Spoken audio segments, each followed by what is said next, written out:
ओम नमो भगवते वासुदेवाय। आप सभी का हमारे YouTube चैनल पर हार्दिक स्वागत है।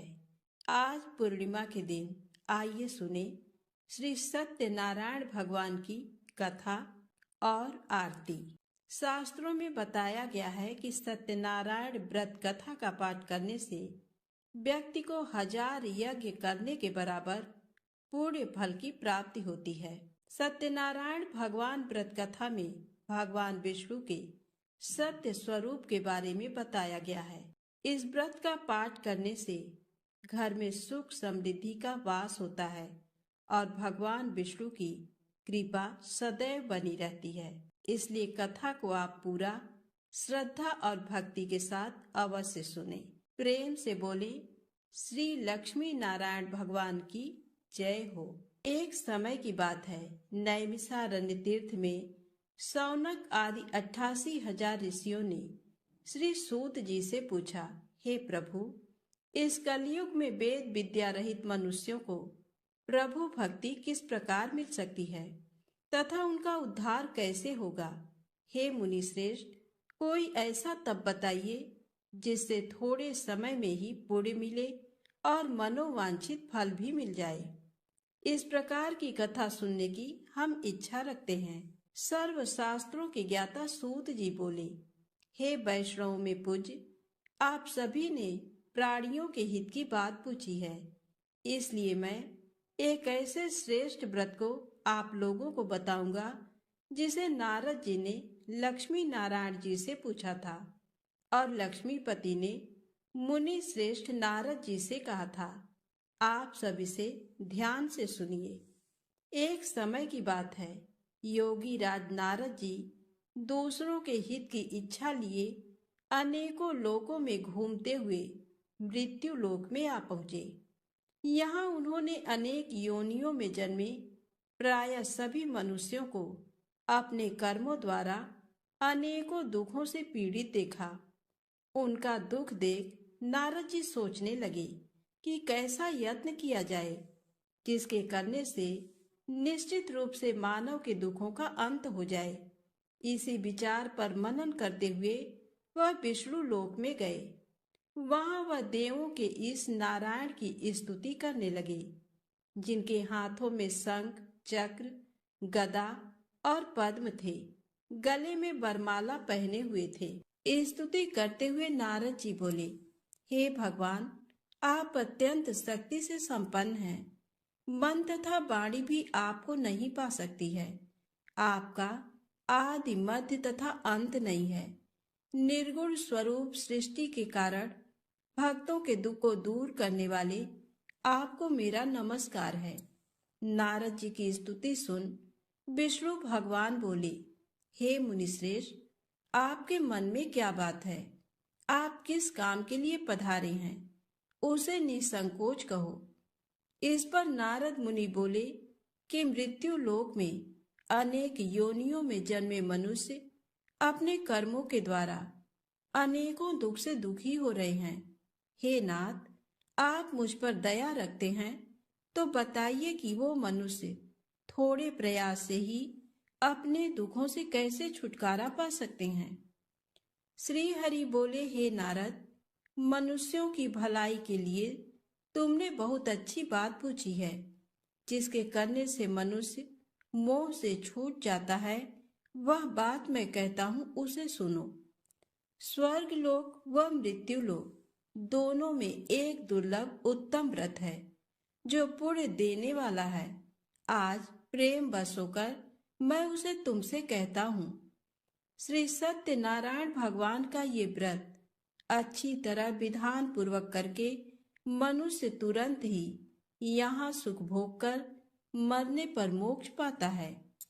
श्री हरि के वचन सुन नारद जी बोले कि उस व्रत का फल क्या है और उसका विधान क्या है। ये व्रत किसने किया था? इस व्रत को किस दिन करना चाहिए? हे प्रभु, सभी कुछ विस्तार से बताएं।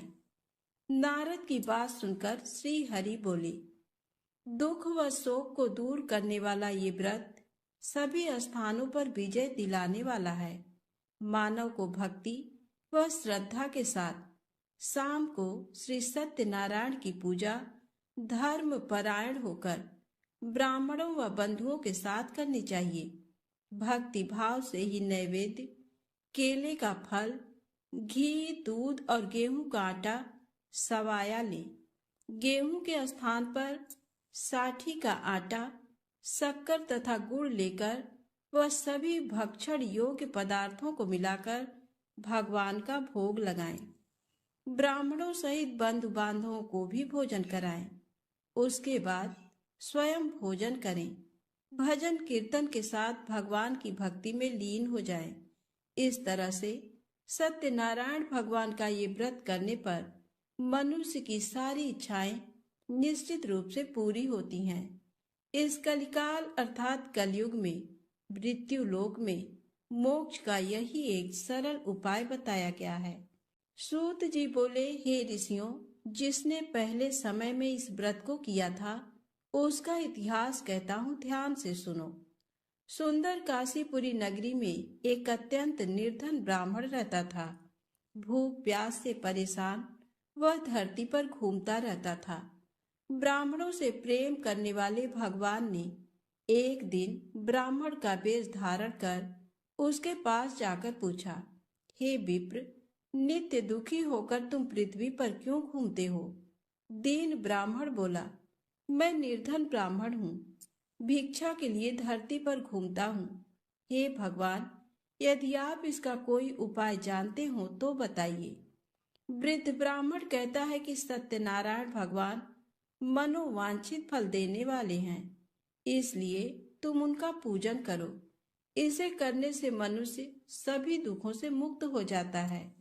वृद्ध ब्राह्मण बनकर आए सत्यनारायण भगवान उस निर्धन ब्राह्मण को व्रत का सारा विधान बताकर अंतर ध्यान हो गए। ब्राह्मण मन ही मन सोचने लगा कि जिस व्रत को वृद्ध ब्राह्मण करने को कहा गया है, मैं उसे जरूर करूंगा। ये निश्चय करने के बाद उसे रात में नींद नहीं आई। वह सवेरे उठकर सत्यनारायण भगवान के व्रत का निश्चय कर भिक्षा के लिए चला गया। उस दिन निर्धन ब्राह्मण को भिक्षा में बहुत धन मिला, जिससे उसने बंधु बांधवों के साथ मिलकर श्री सत्यनारायण भगवान का व्रत संपन्न किया।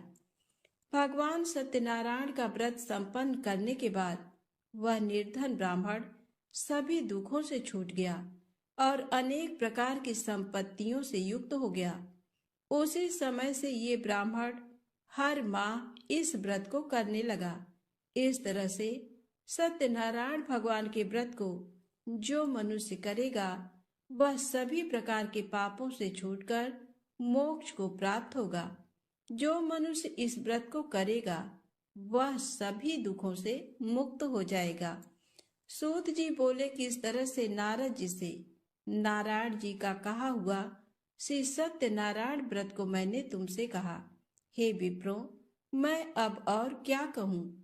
ऋषि बोले, हे मुनिवर, संसार में उस विप्र से सुनकर और किस किसने इस व्रत को किया, हम सब इस बात को सुनना चाहते हैं।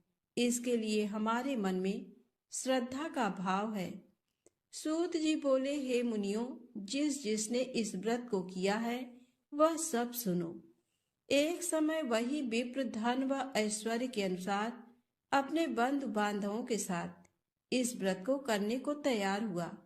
उसी समय एक लकड़ी बेचने वाला बूढ़ा आदमी आया और लकड़ियां बाहर रखकर अंदर ब्राह्मण के घर में गया। प्यास से दुखी वह लकड़हारा उनको व्रत करते देख विप्र को नमस्कार कर पूछने लगा कि आप ये क्या कर रहे हैं तथा इसे करने से क्या फल मिलेगा, कृपया मुझे भी बताएं। ब्राह्मण ने कहा कि सब मनोकामनाओं को पूरा करने वाला ये सत्यनारायण भगवान का व्रत है। इनकी कृपा से ही मेरे घर में धन धान्य आदि की वृद्धि हुई है। विप्र से सत्यनारायण व्रत के बारे में जानकर लकड़हारा बहुत प्रसन्न हुआ। चरणामृत लेकर वह प्रसाद खाने के बाद वह अपने घर गया। लकड़हारे ने अपने मन में संकल्प किया कि आज लकड़ी बेचने से जो धन मिलेगा उसी से श्री सत्यनारायण भगवान का उत्तम व्रत करूंगा। मन में इस विचार को ले बूढ़ा आदमी सिर पर लकड़ियां रख उस नगर में बेचने गया जहां धनी लोग ज्यादा रहते थे।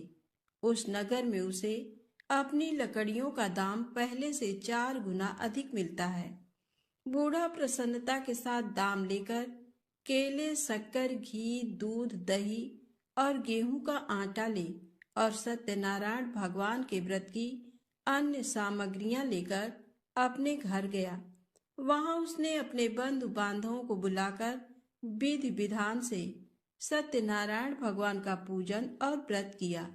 इस व्रत के प्रभाव से वह बूढ़ा लकड़हारा धन, पुत्र आदि से युक्त होकर संसार के समस्त सुख भोग अंत काल में वैकुंठ धाम चला गया।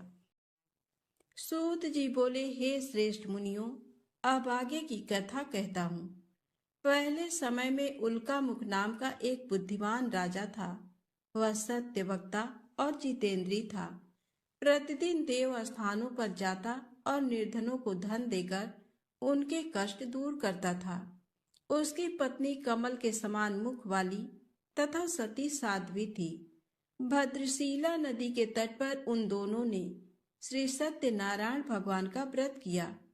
उसी समय साधु नाम का एक वैश्य आया। उसके पास व्यापार करने के लिए बहुत सा धन भी था। राजा को व्रत करते देखकर वह विनय के साथ पूछने लगा, हे राजन, भक्ति भाव से पूर्ण होकर आप ये क्या कर रहे हैं? मैं सुनने की इच्छा रखता हूँ, तो आप मुझे बताएं। राजा बोला, हे साधु, अपने बंधु बांधवों के साथ पुत्र आदि की प्राप्ति के लिए एक महाशक्तिमान श्री सत्यनारायण भगवान का व्रत व पूजन कर रहा हूँ। राजा के वचन सुन साधु आदर से बोला, हे राजन, मुझे इस व्रत का सारा विधान कहिए। आपके कथनानुसार मैं भी इस व्रत को करूंगा। मेरी भी संतान नहीं है और इस व्रत को करने से निश्चित रूप से मुझे संतान की प्राप्ति होगी। राजा से व्रत का सारा विधान सुन व्यापार से निवृत्त हो वह अपने घर गया। साधु वैश्य ने अपनी पत्नी को संतान देने वाले इस व्रत का वर्णन कह सुनाया और कहा कि जब मेरी संतान होगी तब मैं इस व्रत को करूंगा। साधु ने इस तरह के वचन अपनी पत्नी लीलावती से कहे। एक दिन लीलावती पति के साथ आनंदित हो सांसारिक धर्म में प्रवृत्त होकर सत्यनारायण भगवान की कृपा से गर्भवती हो गई। 10वें महीने में उसके गर्भ से एक सुंदर कन्या ने जन्म लिया। कन्या दिनों दिन ऐसे बढ़ने लगी जैसे कि शुक्ल पक्ष का चंद्रमा बढ़ता है। माता पिता ने अपनी कन्या का नाम कलावती रखा। एक दिन लीलावती ने मीठे शब्दों में अपने पति को याद दिलाया कि आपने सत्यनारायण भगवान के जिस व्रत को करने का संकल्प किया था उसे करने का समय आ गया है। आप इस व्रत को करिए। साधु बोला कि हे प्रिय, इस व्रत को मैं उसके विवाह पर करूंगा। इस प्रकार अपनी पत्नी को आश्वासन देकर वह नगर को चला गया। कलावती पिता के घर में रह वृद्धि को प्राप्त हो गई। साधु ने एक बार नगर में अपनी कन्या को सखियों के साथ देखा तो तुरंत ही दूत को बुलाया और कहा कि मेरी कन्या के योग्य वर देखकर आओ। साधु की बात सुनकर दूत कंचन नगर में पहुंचा और वहां देखभाल कर लड़की के सुयोग्य वणिक पुत्र को ले आया। सुयोग्य लड़के को देख साधु ने बंधु बांधवों को बुलाकर अपनी पुत्री का विवाह कर दिया। लेकिन दुर्भाग्य की बात ये कि साधु ने अभी भी श्री सत्यनारायण भगवान का व्रत नहीं किया। इस पर श्री भगवान क्रोधित हो गए और श्राप दिया कि साधु को अत्यधिक दुख मिले। अपने कार्य में कुशल साधु बनिया जमाई को लेकर समुद्र के पास स्थित होकर रत्नसारपुर नगर में गया। वहां जाकर दामाद ससुर दोनों मिलकर चंद्रकेतु राजा के नगर में व्यापार करने लगे। एक दिन भगवान सत्यनारायण की माया से एक चोर राजा का धन चुराकर भाग रहा था। उसने राजा के सिपाहियों को अपना पीछा करते देख चुराया हुआ धन वहां रख दिया जहां साधु अपने जमाई के साथ ठहरा हुआ था। राजा के सिपाहियों ने साधु बैस के पास राजा का धन पड़ा देखा तो वह ससुर जमाई दोनों को बांधकर प्रसन्नता से राजा के पास ले गए और कहा कि उन दोनों चोरों को हम पकड़ लाए हैं, आप आगे की कार्यवाही की आज्ञा दें। राजा की आज्ञा से उन दोनों को कठिन कारावास में डाल दिया गया और उनका सारा धन भी उनसे छीन लिया गया।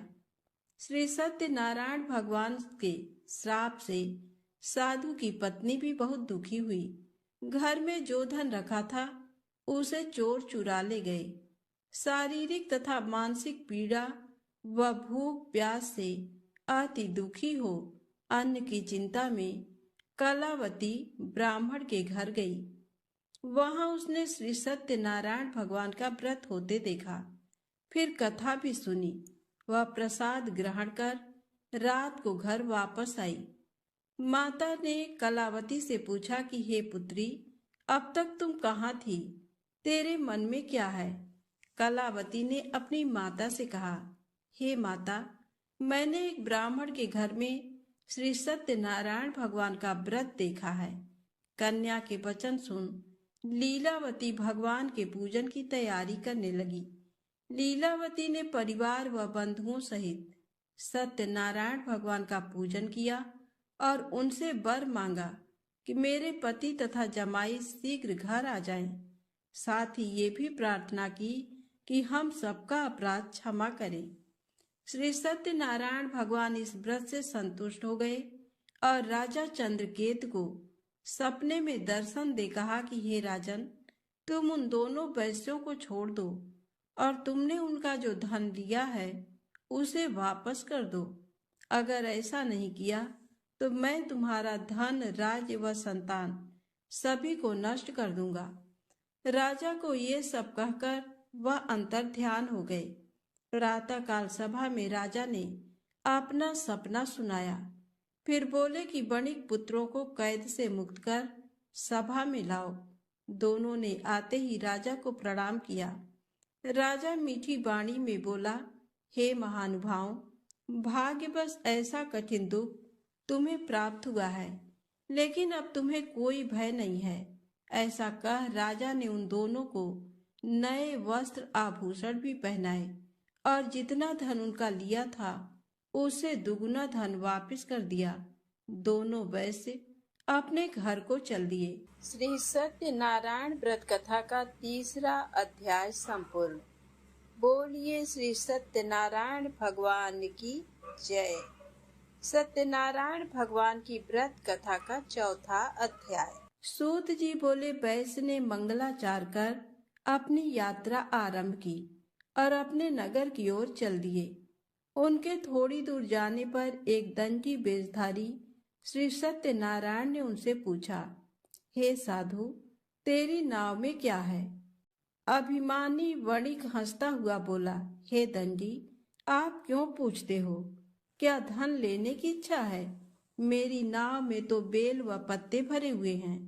वैश्य के कठोर वचन सुन भगवान बोले, तुम्हारा वचन सत्य हो। दंडी ऐसे वचन का वहां से दूर चले गए। कुछ दूर जाकर समुद्र के किनारे बैठ गए। दंडी के जाने के बाद साधु वैश्य ने नित्य क्रिया के पश्चात नाव को ऊंची उठते देखकर अचंभा माना और नाव में बेल पत्ते आदि देख वह मूर्छित हो जमीन पर गिर पड़ा। मूर्छा खुलने पर वह अत्यंत शोक में डूब गया। तब उसका दामाद बोला कि आप शोक ना मनाएं, ये दंडी का शाप है, इसलिए हमें उनकी शरण में जाना चाहिए, तभी हमारी मनोकामना पूरी होगी। दामाद की बात सुनकर वह दंडी के पास पहुंचा और अत्यंत भक्ति भाव नमस्कार करके बोला, मैंने आपसे जो जो असत्य वचन कहे थे उनके लिए मुझे क्षमा कर दें। ऐसा कहकर महान शोकातुर हो रोने लगा। तब दंडी भगवान बोले, हे बणिक पुत्र, मेरी आज्ञा से बार बार तुम्हें दुख प्राप्त हुआ है, तुम मेरी पूजा से विमुख हुआ। साधु बोला, हे भगवान, आपकी माया से ब्रह्मा आदि देवता भी आपके रूप को नहीं जानते, तब मैं अज्ञानी कैसे जान सकता हूँ। आप प्रसन्न होइए, अब मैं सामर्थ्य के अनुसार आपकी पूजा करूँगा। मेरी रक्षा करो और पहले के समान नौका में धन भर दो। साधु वैश्य के भक्ति पूर्वक वचन सुनकर भगवान प्रसन्न हो गए और उसकी इच्छा अनुसार वरदान देकर अंतर ध्यान हो गए। ससुर जमाई जब नाव पर आए तो नाव धन से भरी हुई थी। फिर वहीं अपने अन्य साथियों के साथ सत्यनारायण भगवान का पूजन कर अपने नगर को चल दिए। जब नगर के नजदीक पहुंचे तो दूत को घर पर खबर करने के लिए भेज दिया। दूत साधु की पत्नी को प्रणाम कर कहता है कि मालिक अपने दामाद सहित नगर के निकट आ गए हैं। दूत की बात सुन साधु की पत्नी लीलावती ने बड़े हर्ष के साथ सत्यनारायण भगवान का पूजन कर अपनी पुत्री कलावती से कहा कि मैं अपने पति के दर्शन को जाती हूँ, तू कार्य पूर्ण कर शीघ्र आ जा। माता के ऐसे वचन सुन कलावती जल्दी में प्रसाद छोड़ अपने पति के पास चली गई। प्रसाद की अवज्ञा के कारण श्री सत्यनारायण भगवान रुष्ट हो गए और नाव सहित उसके पति को पानी में डुबो दिया। कलावती अपने पति को वहां न पाकर रोती हुई जमीन पर गिर गई। नौका को डूबा हुआ देख वह कन्या को रोता देख साधु दुखी होकर बोला कि हे प्रभु, मुझसे तथा मेरे परिवार से जो भूल हुई है उसे क्षमा करें। साधु के दीन वचन सुनकर श्री सत्यनारायण भगवान प्रसन्न हो गए और आकाशवाणी हुई, हे साधु, तेरी कन्या मेरे प्रसाद को छोड़कर आई है, इसलिए उसका पति अदृश्य हो गया है। यदि वह घर जाकर प्रसाद खाकर लौटती है तो इसे इसका पति अवश्य मिलेगा। ऐसी आकाशवाणी सुन कलावती घर पहुंचकर प्रसाद खाती है और फिर आकर अपने पति के दर्शन करती है। उसके बाद साधु अपने बंधु बांधवों सहित श्री सत्यनारायण भगवान का विधि विधान से पूजन करता है। इस लोक का सुख भोग वह अंत में स्वर्ग जाता है। श्री सत्यनारायण व्रत कथा का चौथा अध्याय संपूर्ण। बोलिए श्री सत्यनारायण भगवान की जय। सत्यनारायण भगवान की व्रत कथा का 5वां अध्याय। सूत जी बोले, हे ऋषियों, मैं और भी एक कथा सुनाता हूँ, उसे भी ध्यान पूर्वक सुनो। प्रजा पालन में लीन तुंगध्वज नाम का एक राजा था। उसने भी भगवान का प्रसाद त्याग कर बहुत ही दुख सहन किया। एक बार वन में जाकर वन्य पशुओं को मारकर वह बड़ के पेड़ के नीचे आया। वहां उसने ग्वालों को भक्ति भाव से अपने बंधुओं सहित सत्यनारायण भगवान का पूजन करते देखा। अभिमान बस राजा ने उन्हें देखकर भी पूजा स्थान में नहीं गया और ना ही उसने भगवान को नमस्कार किया। ग्वालों ने राजा को प्रसाद दिया, लेकिन उसने वह प्रसाद नहीं खाया और प्रसाद को वहीं छोड़ अपने नगर को चला गया। जब वह नगर में पहुंचा तो वहां सब कुछ तहस नहस हुआ पाया। तो वह शीघ्र ही समझ गया कि ये सब भगवान ने ही किया है। वह दोबारा ग्वालों के पास पहुंचा और विधि पूर्वक पूजा करके प्रसाद खाया तो श्री सत्यनारायण भगवान की कृपा से सब कुछ पहले जैसा हो गया। दीर्घ काल तक सुख भोगने के बाद मरणोपरांत उसे स्वर्ग लोक की प्राप्ति हुई। जो मनुष्य परम दुर्लभ इस व्रत को करेगा तो भगवान सत्यनारायण की अनुकंपा से उसे धन धान्य की प्राप्ति होगी। निर्धन धनी हो जाता है और भय मुक्त हो जीवन जीता है। संतानहीन मनुष्य को संतान सुख मिलता है और सारे मनोरथ पूर्ण होने पर मानव अंत काल में वैकुंठ धाम को जाता है। सूत जी बोले, जिन्होंने पहले इस व्रत को किया है, अब उनके दूसरे जन्म की कथा कहता हूँ। वृद्ध सतानंद ब्राह्मण ने सुदामा का जन्म लेकर मोक्ष की प्राप्ति की। लकड़हारे ने अगले जन्म में निषाद बनकर मोक्ष प्राप्त किया। उल्का मुख नाम का राजा दशरथ होकर बैकुंठ को गए। साधु नाम के वैश्य ने मोर ध्वज बनकर अपने पुत्र को आरे से चीरकर मोक्ष पाया। महाराज तुंगध्वज ने स्वयंभू होकर भगवान में भक्ति युक्त हो कर्म कर मोक्ष पाया। श्री सत्यनारायण व्रत कथा का 5वां अध्याय संपूर्ण। बोलिए श्री लक्ष्मी नारायण भगवान की जय हो। आइए सुने सत्यनारायण भगवान की आरती। जय लक्ष्मी रमणा स्वामी, जय लक्ष्मी रमणा सत्यनारायण स्वामी, जनपातक हरड़ा। ओम जय लक्ष्मी रमणा। रत्न जड़ित सिंहासन अद्भुत छवि राजे, नारद करत नीराजन, नारद करत नीराजन, घंटा ध्वनि बाजे। ओम जय लक्ष्मी रमणा। प्रकट भये कलि कारण, द्विज को दरस दियो। बूढ़ो ब्राह्मण बन कर, बूढ़ो ब्राह्मण बन कर, कंचन महल कियो। जय लक्ष्मी रमणा। दुर्बल भील कठारो, जिन पर कृपा करी। चंद्रचूड़ एक राजा, चंद्रचूड़ एक राजा, तिनकी विपत्ति हरी। जय लक्ष्मी रमणा। पैस्य मनोरथ पायो, श्रद्धा तज दीन्ही। सो फल भोग्यो प्रभु जी, सो फल भोग्यो प्रभु जी, फिर स्तुति कीन्ही। जय लक्ष्मी रमणा। भाव भक्ति के कारण, छिन छिन रूप धर्यो। श्रद्धा धारण कीन्ही, तिनको काज सर्यो। जय लक्ष्मी रमणा।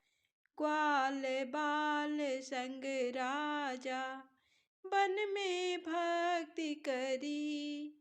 मन वांछित फल दीन्हो, मन वांछित फल दीन्हो, दीन दयालु हरि। जय लक्ष्मी रमणा। चढ़त प्रसाद सवायो, कदली फल मेवा। धूप दीप तुलसी से, धूप दीप तुलसी से, राजी सत्य देवा। जय लक्ष्मी रमणा। सत्यनारायण जी की आरती जो कोई नर गावे। तन मन सुख संपत्ति, मन वांछित फल पावे। जय लक्ष्मी रमणा। जय लक्ष्मी रमणा। स्वामी जय लक्ष्मी रमणा। सत्यनारायण स्वामी, जनपातक हरड़ा। जय लक्ष्मी रमणा। बोलिए श्री लक्ष्मी नारायण भगवान की जय।